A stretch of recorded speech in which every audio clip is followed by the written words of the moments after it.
സംസ്ഥാനത്തിൽ അധികാരത്തിലിരിക്കുന്ന ഒരു പാർട്ടിയുടെ എത്ര ദയനീയമായ അധപ്പതനമാണ് ഉണ്ടായിരിക്കുന്നതെന്നാണ് തൃശ്ശൂരിലെ സാധാരണക്കാരായ ഒരാളല്ലല്ലോ പറഞ്ഞിരിക്കുന്നത്. ഡിവൈഎഫ്ഐ ജില്ലാ സെക്രട്ടറി പറഞ്ഞിരിക്കുകയാണ്. അതായത് കവർച്ചാ സംഘമാണ് നേതൃത്വത്തിലുള്ളവർ, ജില്ലാ നേതൃത്വത്തിലുള്ളവർ. അപ്പോൾ സംസ്ഥാന നേതൃത്വത്തിലുള്ള ഒരു കൊള്ളക്കാരാണെന്നാണ് അതിന്റെ അർത്ഥം. ജില്ലാ നേതൃത്വത്തിലിരിക്കുന്ന ആളുകൾ കോടീശ്വരന്മാരായി മാറിയെന്നുള്ളതാണ്. എല്ലാവിധ കളങ്കിതമായ ഏർപ്പാടുകളിലും പങ്കാളികളാണ് ജില്ലാ തലത്തിലുള്ള നേതാക്കന്മാർ. ഞങ്ങൾ പറഞ്ഞല്ലോ, ഭരണം ജില്ലാ നേതൃത്വത്തിനും ഏരിയ നേതൃത്വത്തിനുമായിട്ട് പങ്കുവച്ചു കൊടുത്തിരിക്കുകയാണ്. പോലീസ് ഭരണം അവരാണ്, SP വയ്ക്കുന്നത് അവരാണ്, SHOമാരെ വയ്ക്കുന്നത് അവരാണ്, എല്ലാത്തിലും കമ്മീഷനാണ്, സ്ഥലം നികത്തുന്നതിൽ കമ്മീഷനാണ്. എല്ലാ വൃത്തികെട്ട ഇടപാടുകളിലും കളങ്കിതമായ ഇടപാടുകളിലും CPM നേതാക്കൾക്ക് പങ്കുണ്ട് എന്നതിന്റെ വ്യക്തമായ തെളിവാണ് പുറത്തു വന്നിരിക്കുന്നത്. കരുവന്നൂരിൽ 400 കോടി രൂപയിലധികമാണ് പാവപ്പെട്ടവർക്ക് നഷ്ടപ്പെട്ടത്. നിങ്ങൾ മനസ്സിലാക്കേണ്ടത്, ഒരു ഓപ്പറേഷൻ നടത്താൻ പണമില്ലാതെ പൊട്ടിക്കരയാണ് പാവപ്പെട്ട ആളുകൾ. മകളുടെ വിവാഹത്തിന് വേണ്ടിയിട്ട് നിക്ഷേപിച്ചിരുന്ന പണമില്ല, തിരിച്ചില്ല. ഒരു വീട് വെക്കാൻ വേണ്ടി, ജീവിതത്തിലെ ഏറ്റവും വലിയ അഭിലാഷമാണ് ഒരു വീട് വെക്കാൻ വേണ്ടിയിട്ട് പണം നിക്ഷേപിച്ചു, അതിന്റെ പണമില്ല. ആ പണമെല്ലാം കൊള്ളയടിച്ചു കൊണ്ടുവരികയാണ് നേതാക്കന്മാർ, കൊള്ളയടിക്കുകയാണ്. എവിടെ പോയി ED അന്വേഷണം നടത്തിയിട്ട് കോംപ്രമൈസായി. ED ഇപ്പൊ കഴുത്തിൽ പിടിമുറുക്കി എന്നൊക്കെ പറഞ്ഞ് പഠിപ്പിച്ചാണ്. ഓർമ്മയുണ്ടല്ലോ, തെരഞ്ഞെടുപ്പിന് തൊട്ട് മുമ്പ്, തൃശൂർ പാർലമെന്റ് തെരഞ്ഞെടുപ്പിന് തൊട്ട് മുമ്പ്. അത് പാർലമെന്റ് തെരഞ്ഞെടുപ്പിൽ ഇവരെ എല്ലാം ഭീഷണിപ്പെടുത്തി BJPക്ക് അനുകൂലമായി പ്രവർത്തിപ്പിച്ചു ആ BJP നേതൃത്വം. കാരണം ഇവരെല്ലാം ഏറ്റവും വലിയ ഗുരുതരമായ അഴിമതി കേസുകളിലെ പ്രതികളായി, മണി ലോണ്ടറിംഗ് കേസുകളിൽ പ്രതികളാകേണ്ട ആളുകളാണ് ആ നേതൃത്വത്തിൽ ഇരിക്കുന്ന ആളുകൾ. ഇത് തന്നെയാണ് മിക്കവാറും സംസ്ഥാനത്തെ എല്ലാ ജില്ലകളിലും സംസ്ഥാന നേതൃത്വത്തിലുള്ളത്. CPM കൊള്ളക്കാരുടെ കവർച്ചാ സംഘമായി CPM നേതൃത്വം എന്ന് പറഞ്ഞത് പ്രതിപക്ഷമല്ല, DYFI ജില്ലാ സെക്രട്ടറിയാണ്. ഞാൻ ഒരു കാര്യം കൂടി പറയാം. ഈ സർക്കാരിന്റെ, പിണറായി സർക്കാരിന്റെ അവസാനത്തിന്റെ ആരംഭം കുറിച്ചിരിക്കുകയാണ്. വ്യാപകമായി കസ്റ്റോഡിയൽ ടോർച്ചർ, കസ്റ്റോഡിയൽ മർദ്ദനങ്ങളെ കുറിച്ചുള്ള കഥകൾ ഓരോ ദിവസവും പുറത്തു വരികയാണ്. പാർട്ടി നേതാക്കന്മാരുടെ അഴിമതി പുറത്തുവരും എന്ന് ഭയപ്പെട്ട് DYFI നേതാവിനെ അഴിമതി കേസിൽ പെടുത്തി പോലീസ് സ്റ്റേഷനിൽ കൊണ്ടുപോയി തല്ലിക്കൊന്നു. കുടുംബമാണ് ആരോപണം ഉന്നയിച്ചിരിക്കുന്നത്. കുടുംബമാണ് ആരോപണം ഉന്നയിച്ചിരിക്കുന്നത്. DYFI നേതാവിന് പോലും നിവൃത്തിയില്ലാത്ത സ്ഥിതിയാണ് കേരളത്തിൽ.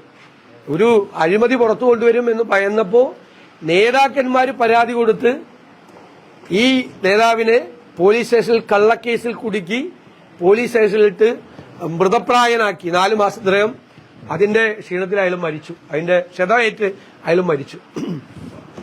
ഇന്നലെ KSU നേതാക്കന്മാരെ തലയിൽ തുണിയിട്ട്, കറുത്ത തുണിയിട്ട് കയ്യാമം വെച്ച് കോടതിയിൽ ഹാജരാക്കി. അവർ തീവ്രവാദികളാണോ, കൊടും കുറ്റവാളികളാണോ? എവിടേക്കാണ് പോലീസ് പോകുന്നത് കേരളത്തിൽ? അപ്പോൾ രാജാവിനേക്കാൾ വലിയ രാജഭക്തി കാണിക്കുന്ന പോലീസ് ഉദ്യോഗസ്ഥന്മാർ ഈ സേനയിലുണ്ട്. ഇവരെല്ലാം എല്ലാ വൃത്തികേടുകൾക്കും അഴിമതിക്കും കൂട്ടുനിൽക്കുന്ന ഉദ്യോഗസ്ഥന്മാരാണ്. അവർക്ക് പാർട്ടി സംരക്ഷണം കൊടുക്കുന്നത് കൊണ്ടാണ്, പാർട്ടി നേതാക്കൾ ആവശ്യപ്പെട്ടിട്ടാണ് കള്ളക്കേസിൽ KSUക്കാരെ കുടുക്കി, വിദ്യാർത്ഥി നേതാക്കന്മാരെ കള്ളക്കേസിൽ കുടുക്കി തീവ്രവാദികളെയും കൊടും ക്രിമിനലുകളെയും കൊണ്ടുവരുന്നത് പോലെ തലയിൽ തുണിയിട്ട് കയ്യാമം വെച്ച് കോടതി കൊണ്ട്. എന്ത് നീതിയാണ് കേരളത്തിൽ നടപ്പാകുന്നത്? രാജാവിനേക്കാൾ രാജഭക്തി കാണിക്കുന്ന എല്ലാ ഉദ്യോഗസ്ഥന്മാരും ചെവിയിൽ നുള്ളിക്കോ. പണ്ടൊക്കെ ഞങ്ങൾ എല്ലാം പൊറുക്കുമായിരുന്നു, ഇനി ഇതെല്ലാം ഞങ്ങൾ ഓർത്തുവെക്കും. ചെവിയിൽ നുള്ളി വെച്ചോ. ഒറ്റൊരുത്തൻ കാക്കിയിട്ട് നടക്കില്ല. ഒറ്റൊരുത്തൻ കേരളത്തിൽ, ഈ വൃത്തികേട് കാണിക്കുന്ന ഒരുത്തനും കേരളത്തിൽ കാക്കിയിട്ട് നടക്കില്ല. അത്രമാത്രം തോന്നിയാസവും അസംബന്ധവുമാണ് ഇവർ കാണിക്കുന്നത്. വിദ്യാർത്ഥി നേതാക്കന്മാരെ തലയിൽ തുണിയിട്ട് തീവ്രവാദികളെ പോലെ പോലീസ് സ്റ്റേഷനിൽ കൊണ്ടുവരുന്ന കാടത്തം എവിടെയാണുള്ളത്? എവിടെ മുഖ്യമന്ത്രി? എത്ര സംഭവങ്ങളാണ് കേരളത്തിൽ ഉണ്ടാകുന്നത്? ആഭ്യന്തര വകുപ്പിന്റെ ചുമതലയുള്ള മുഖ്യമന്ത്രി എന്തേ മൗനം പാലിക്കുന്നു? ഇയാൾ ഒട്ടകപ്പക്ഷിയെ പോലെ മണ്ണിൽ തലപൂഴ്ത്തിയിരിക്കുകയാണ്. ഒരു ഭരണാധികാരിക്ക് ചേർന്നതല്ല നിങ്ങളുടെ ഈ മൗനം. നിങ്ങൾക്ക് ഭയമാണ് സംസാരിക്കാൻ, നിങ്ങൾക്ക് പേടിയാണ് സംസാരിക്കാൻ. നിങ്ങൾക്ക് ധൈര്യമുണ്ടെങ്കിൽ നിങ്ങൾ വന്ന്, ഈ സംഭവങ്ങൾ ഉണ്ടായത് നിങ്ങളുടെ വകുപ്പിലാണ്, ഈ വൃത്തികേടുകൾ നടന്നിരിക്കുന്നത് നിങ്ങളുടെ വകുപ്പിലാണ് മുഖ്യമന്ത്രി, ഈ തോന്നിയാസം മുഴുവൻ നടക്കുന്നത്. കേട്ടുകേൾവിയില്ലാത്ത വൃത്തികേടുകൾ കേരളത്തിൽ പോലീസിന്റെ പേരിൽ അരാജകത്വവും അതിക്രമവും നടക്കുന്നത്. കേരളത്തിലെ പോലീസ് എന്ന് പറയുന്നത് ഒരു തീവ്രവാദികളെ പോലെയാക്കി നിങ്ങൾ മാറ്റി. നിങ്ങളുടെ ഇച്ഛാനുസരണം അവരെ പ്രവർത്തിക്കാൻ വേണ്ടി നിങ്ങളുടെ പാർട്ടിക്കാരുടെ തോന്നിയാസത്തിന് കൂട്ടുനിൽക്കാൻ വേണ്ടിയിട്ട് നിങ്ങൾ ഈ കേരള പോലീസിനെ നിങ്ങളെ തകർത്ത് തരിപ്പണമാക്കി. ഇതിന് നിങ്ങളെ കൊണ്ട് ഞങ്ങൾ ഉത്തരം പറയിക്കുക തന്നെ ചെയ്യും. ഞങ്ങളുടെ കുഞ്ഞുങ്ങളെ തീവ്രവാദികളെ പോലെ തലയിൽ തുണിയിട്ട് കറുത്ത തുണിയിട്ട് കയ്യാമം വെച്ച് കോടതിയിൽ കൊണ്ടുവന്നതിന് ഞങ്ങൾ മറുപടി പറയിപ്പിക്കും. 51 വെട്ടുവെട്ടി ചന്ദ്രശേഖരനെ കൊന്ന പ്രതികളെ നിങ്ങൾ 5 സ്റ്റാർ ഹോട്ടലിൽ കൊണ്ടുപോയി മദ്യവും ഭക്ഷണവും മേടിച്ചു കൊടുത്തു. എന്നിട്ട് ഈ പാവപ്പെട്ട പിള്ളേരെ കള്ളക്കേസിൽ കുടുക്കി നിങ്ങൾ തലയിൽ തുണിയിട്ട് നമുക്കിതൊക്കെ മറുപടി പറയിപ്പിക്കാം. ഞങ്ങൾ സംശയം വേണ്ട, ഒരു സംശയവും വേണ്ട. ഒരു ചോദ്യമുള്ളത്, ഇപ്പം ഇന്നിപ്പം ECIR ഈ തീവ്ര വോട്ടർ പട്ടിക പരിഷ്കരണം കേരളത്തിൽ നടപ്പാക്കാൻ എങ്ങനെയാണ് അതിനെ അനുകൂലിക്കുന്നുണ്ടോ? ഇത് ഞങ്ങൾ അതിശക്തമായി ഞങ്ങൾ എതിർക്കും. കാരണം ഇത് നീതിപൂർവമായ സത്യസന്ധമായ തെരഞ്ഞെടുപ്പിന് എതിരായിട്ടുള്ള BJPയുടെ തന്ത്രമാണ്. BJPയുടെ തന്ത്രമാണ്. എന്തിനാണ് വോട്ടർ പട്ടിക 2002 പോകുന്നത്? 52 ലക്ഷം പേരുടെ വോട്ട് ചേർക്കേണ്ടി വരും. കേരളത്തിൽ എന്താണ് നടക്കുന്നത്? ഇനി എത്ര ശ്രമകരമായ കാര്യമാണ്. എത്ര അർഹതയുള്ളവർക്ക് വോട്ട് ചെയ്യാൻ പറ്റാതെ പോവും.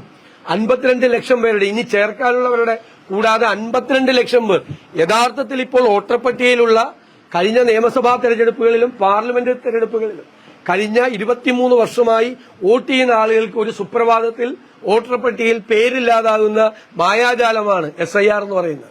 അതിനെ ഞങ്ങൾ ശക്തിയായി എതിർക്കും. അതിനെതിരായി ഞങ്ങൾ ശക്തിയായ പ്രക്ഷോഭം ബീഹാറിൽ എന്നതുപോലെ കേരളത്തിലും സംഘടിപ്പിക്കും. ഒരു സംശയവും വേണ്ട. NM വിജയന്റെ കുടുംബം വളരെ രൂക്ഷമായ വിമർശനമായി രംഗത്തെത്തിയിട്ടുണ്ട്. ജീവിതം തകർത്ത പാർട്ടിയാണ് കോൺഗ്രസ്, KPCCക്ക് മുന്നിൽ നിരാഹാരം ഇരിക്കുമെന്നുള്ള പ്രതികരണമാണ് അവർ മാധ്യമങ്ങൾക്ക് മുന്നിൽ നടത്തുന്നത്. ഏത് NM വിജയന്റെ കുടുംബം ഇവിടുത്തെ അത് അവിടുത്തെ വയനാട് ജില്ലാ കമ്മിറ്റിയും KPCCയും അതിനാവശ്യമായ കുടുംബത്തിന് ആവശ്യമായ സഹായങ്ങൾ കൊടുത്തിട്ടുണ്ട്. ബാക്കി വിശേഷങ്ങൾ എനിക്കറിയില്ല, ഞാൻ അന്വേഷിച്ചിട്ട് പറയാം. ഇല്ല, ആ വിഷയം ക്ലോസ് ചെയ്താണ്, ചാപ്റ്റർ ക്ലോസ് ചെയ്താണ്. ഒന്നുമില്ല, അത് നിങ്ങൾ തന്നെ കൊടുക്കുന്ന വാർത്തകളാണ്. ആരില്ല, ഞങ്ങള് പറയേണ്ട അഭിപ്രായം KPCC പ്രസിഡന്റ് ഉചിതമായ സമയത്ത് പറഞ്ഞിട്ടുണ്ട്. ആവശ്യമുണ്ടെങ്കിൽ പറയും. ഞങ്ങൾ അതൊക്കെ പറഞ്ഞ ഇന്നലെ വളരെ കൃത്യമായിട്ട് പറഞ്ഞു. Nothing more, no more comments. ഇന്നലെ പറഞ്ഞല്ലോ, അത് മതി.